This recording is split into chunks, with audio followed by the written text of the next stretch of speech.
বৈরাগী বহিরাগত ভক্তমণ্ডলী সকল যারা কৃপা করে এসেছেন, যারা করুণা করে এসেছেন, কীর্তন প্রারম্ভে সাধু গুরু ব্রাহ্মণ বৈষ্ণব চরণে জানাই আমার ভুল অর্পিত অনন্ত কোটি দণ্ডবত প্রণাম।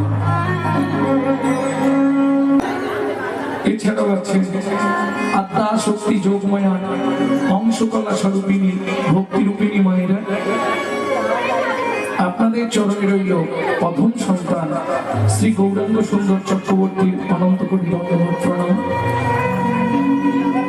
সোনার বাংলার ছোট ছোট ভাই বোন সমবয়সী বন্ধু বান্ধব, তোমাদের জন্য রইল কৃষ্ণ প্রেম প্রীতি ভালোবাসা। এই মুহূর্তে যে গীতখানি আমরা আস্বাদন করছি লোচন দাস ঠাকুরের ধামালি থেকে সংগৃহীত।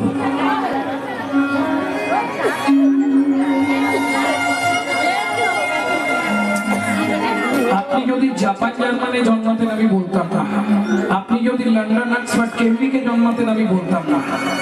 সবার প্রথম আপনাকে ভাবতে হবে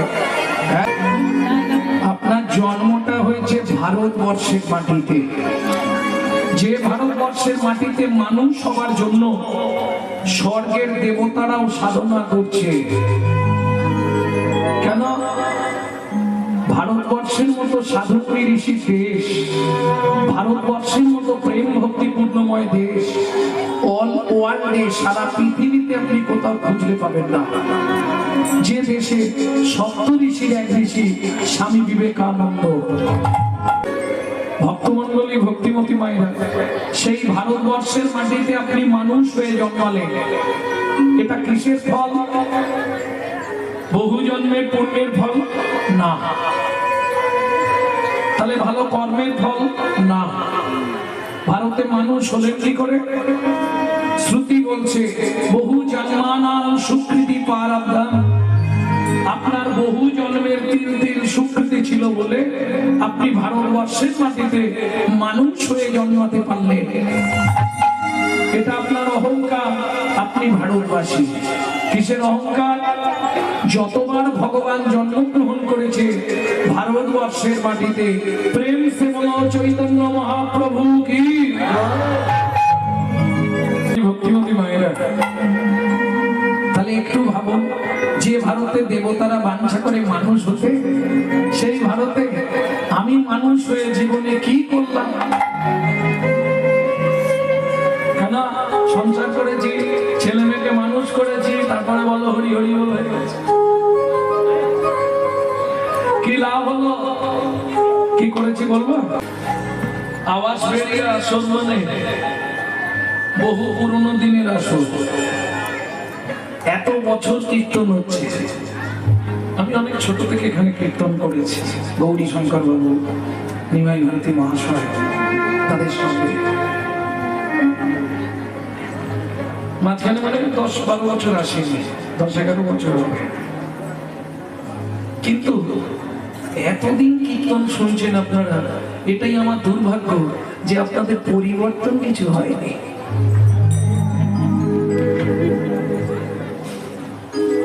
যদি বলেন বাবা গৌরাঙ্গ তুমি এই কথা বললে কেন? যখনই কোনো কীর্তনিয়া কোনো বৈষ্ণব কবির নাম করবে, সঙ্গে সঙ্গে তাকে একটা প্রণাম জানাতে হবে। কেন?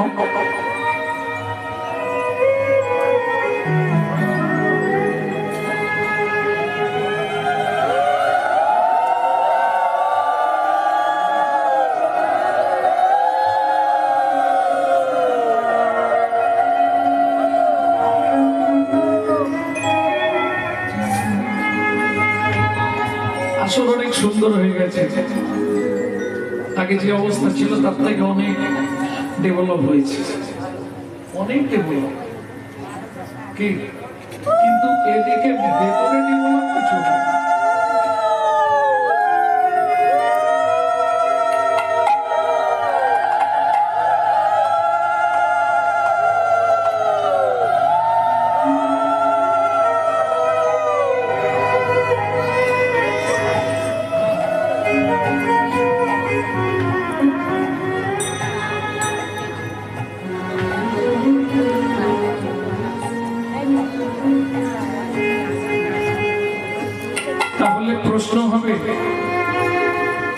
বৈষ্ণব কবিদের প্রণাম করে আমাদের কি লাভ হবে?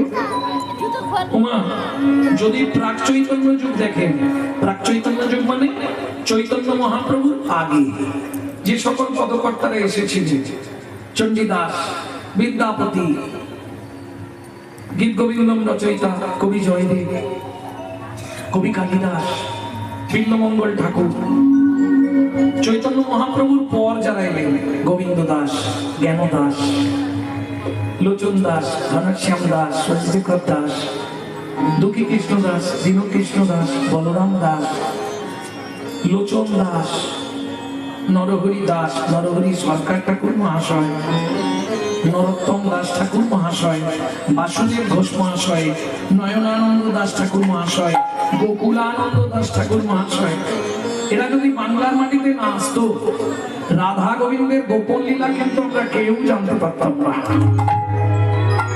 প্রশ্ন হবে, এদেরকে প্রণাম করে আমাদের কি লাভ হবে? ওমা, এরা ভগবানের প্রেরিত দূত, এদের বিন্দু টিপা যদি আপনার মধ্যে সঞ্চারিত হয়, তবেই আপনার হৃদয়ে কৃষ্ণ প্রেম ভক্তি লাভ হবেই হবে। তাহলে একটা প্রণাম তো করা যায় নাকি? না, হাত কনকন করে। লোচন লীলা মাধুর্য আস্বাদন করব।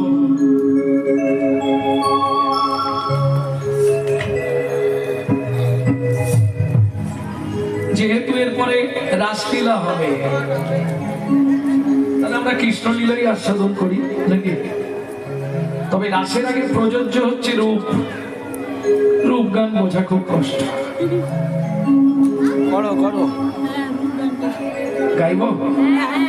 রূপ গাইব? রূপ গান মায়েদের বুঝতে একটু কষ্ট হবে, তাহলে চলুন রূপী গাই।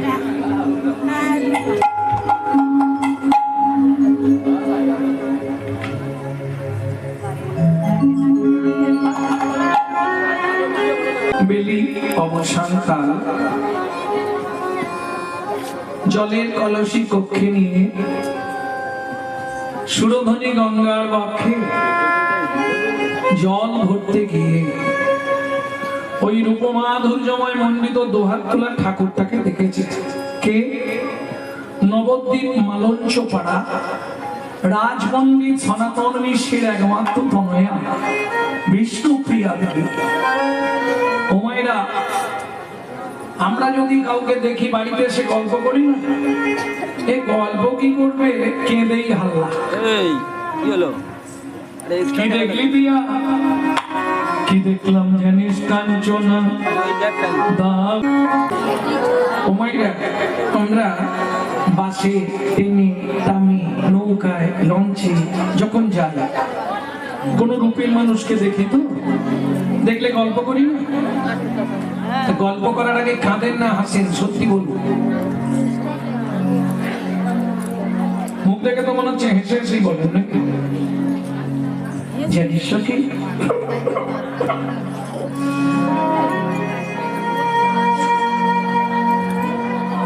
একজনকে দেখলাম, জানিস কি সুন্দর দেখতে।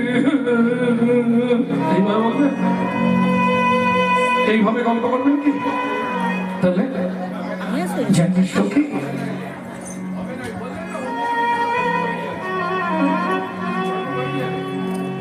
একজনকে দেখলাম রে, কি সুন্দর দেখতে।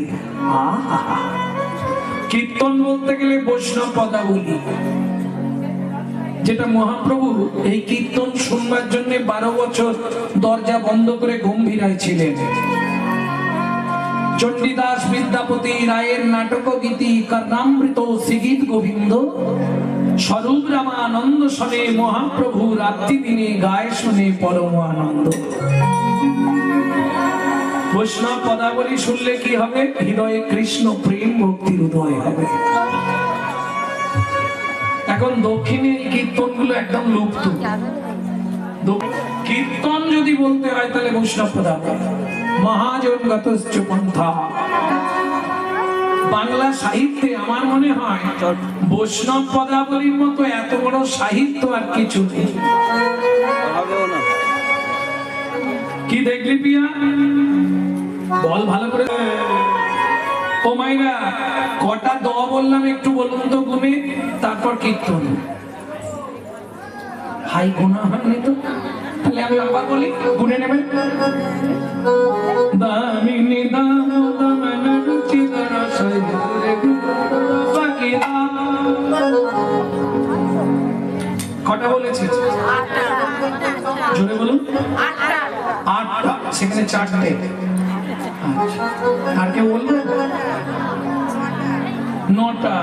একটা করে বাড়ি যাও, লেগে যাও। একদম পারফেক্ট, পারফেক্ট তো একদম। নটা গুনেছো ঠিক করে? দামিনী দাম দূরে গেল দাদা বাকি দাম। নটা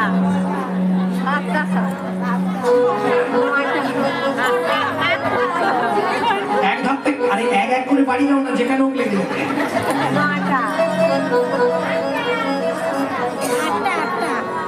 আটটা, ছটা, চারটে, সেখানে পাঁচটা, চালিয়ে যাও, 10টা। আর বলবে কেউ? এবার আমার দিকে লক্ষ্য করো।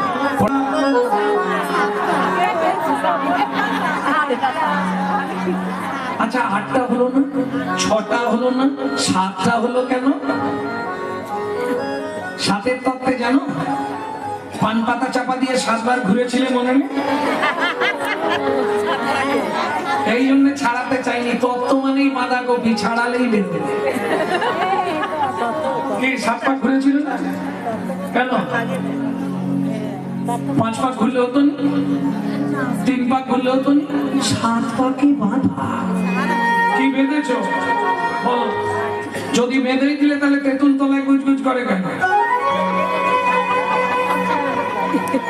কি বেঁধেছে? 7টা পাক কেন সেদিন দিয়েছিলে জানো? 24 ঘন্টায় 8টা কাল, একটা কাল নারী নিজের জন্য স্বাধীন, 7টা কালে একটা পুরুষের কাছে নারী 7 রকম ভাবে পরিচারিকা হয়। সোহাগে ভগিনী রমণী, জানতে এটা? জানতে সর্বনাশ।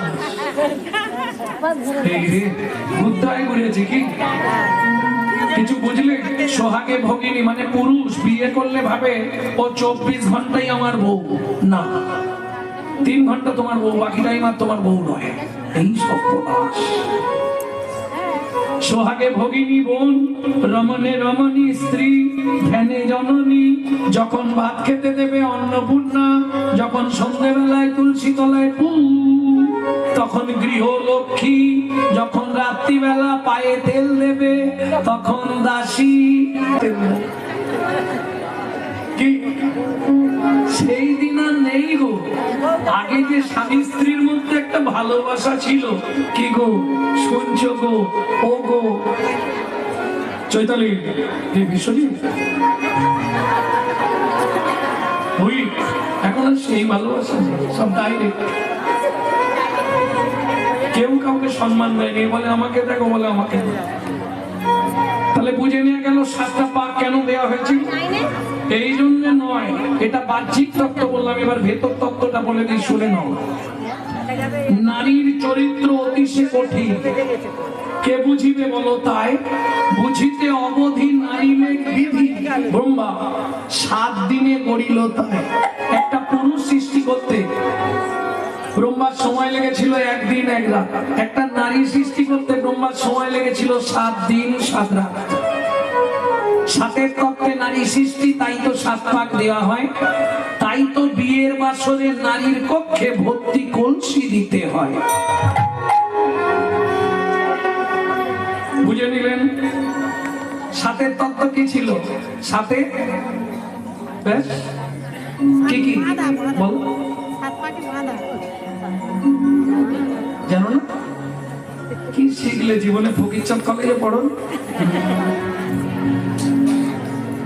7-এর তত্ত্ব, 7-এর সমুদ্র। 7টা সমুদ্র কি কি? লবণ, ইক্ষু, সুরা, সুরপি, দধি, দুগ্ধ, যৌন। তাহলে 7 সমুদ্র থেকে 7 কলসি জল নিল, একটা নারীর ভেতর দিল, তবে নারী সৃষ্টি হলো। এবার পুরুষ বুঝে নাও নারীর মধ্যে ক কলসি জল। ও যখনই দেখবে আর কোনো রাস্তা নেই, এবার জল ঢালবে। হ্যাঁ, যে কোনো কেসে দেখবেন নারী জল ঢেলে যেতে। তাই রাগ করুনি, সত্যিটাই বলছি। হ্যাঁ, তাহলে সাপের তত্ত্ব বুঝে নিলেন তো? দামিনী দাম দমন রুচি দরসয়ে দূরে গেও দরপকি দাম। সাতটা বললেন কেন? কাঞ্চনা, 7 সমুদ্রে যত জল আছে, ওই জল যদি কালি করা হয়, পৃথিবীটা যদি কাগজ করা যায়, কল্পবৃক্ষের মূল দিয়ে যদি গণেশ কিংবা মা সরস্বতী লেখে, তাও আমার গৌরাঙ্গ রূপের কথা শেষ করা যাবে না। কাঞ্চনা বলছে ঢের তো দেখতে, তার আবার রূপ শেষ করা যাবে। এই শোন, আমার কাছে 5টা জিনিস আছে। এই একটাই তো হেরে গেলি। দামিনী, দামিনী মানে কি জানো? কড়কড় কড়াত গুড় গুড় গুড়ুম। পরশুদিন হচ্ছিল। আচ্ছা, কি মজা দেখুন, পৃথিবীতে এত দেবতা, বিপদে পড়লে কাকে ডাকে? কড়কড় কড়া। কেন? আপনি তো কৃষ্ণ ভক্ত। কৃষ্ণ কৃষ্ণ কৃষ্ণ কৃষ্ণ গৌর গৌর গৌর গৌর করে ওই জায়গায় বিপদ এলেই রাম রাম রাম রাম। কেন? कबीर जी बोलते, कबीर जी जो 2 बार जप ले राम 108 बार जप का काम। 2 बार राम राम করলে 108 বার নাম জপা হয়ে গেল। কি করে হবে? স্বরবর্ণ ব্যঞ্জন বর্ণ মনে আছে? তাহলে পড়াবো। খাতা পেন নিয়ে এসছো? এই দেখো, রয়াকার ম রাম, তাহলে ব্যঞ্জন বর্ণের র ক থেকে 1 2 করে গুনে যাও, ক নম্বরে হচ্ছে 27। আকার স্বরবর্ণের ক নম্বরে হবে 2, তাহলে 27 2 29। র হবে ক খ থেকে গুনে যাও 25। 29 আর 25 কত? অঙ্কে এত কাছে। 29 25 54। 2 বার রাম রাম 108 জপের কাম। 54 দুগুণে 108, রাম রাম। বুঝে নিলেন? দামিনী মানে বিদ্যুৎ। বিদ্যুতের যখন চমকায় পৃথিবীটা আলো হয়ে যায় না, সেই বিদ্যুতের মালার সঙ্গে আমার গৌরাঙ্গের তুলনা করিস না। কেন? শোন, ও হলো ক্ষণস্থায়ী আর আমার গৌর হলো চিরস্থায়ী। তুলনা করিস না। ঠিক আছে, হেরে গেছি তো কি হয়েছে? এখনো 4টে জিনিস আছে, তোকে আজকে হারিয়েই ছাড়বো। ও মায়েরা, মেয়ে ছেলে ঝগড়া কি হলো? বাঁধলো নাকি ওখানে? মেয়ে ছেলে ঝগড়া দেখেছেন কি? দেখেন? মুখ সামলে কথা বলবো। 3 পা এগিয়ে যায়, 4 পা পিছিয়ে আছে। মুখ সামলে কথা বল। এখন কাঞ্চনা বিষ্ণুপ্রিয়া বেঁধেছে ঝগড়া। এই শোন, একটাই হেরেছে তো কি হয়েছে? 4টেই জিতবো, 4টে লিখে দাও।